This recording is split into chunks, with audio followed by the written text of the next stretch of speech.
Hi there, it's Lorna here, Fraser Robs. I'm going to take you through this Stihl SH86 blower shed shredder. So this product will not only blow, but you can convert it into a shredder as well.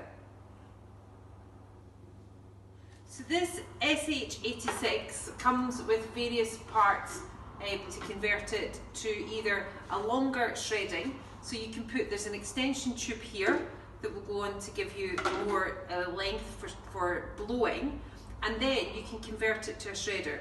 So you take this tube off, put this tube on, and which connects into a bag, and this is where the product will come into, and you just take that tube off and then put the long tube onto this side, which has the shredding blade inside.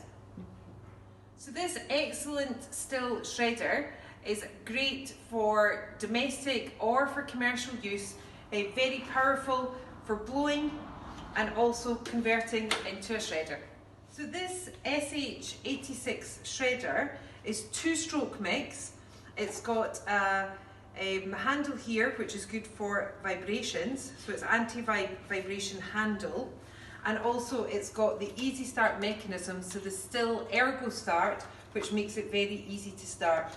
2-stroke fuel goes in here. So to start it, just a couple of primes here, pull it and off it goes.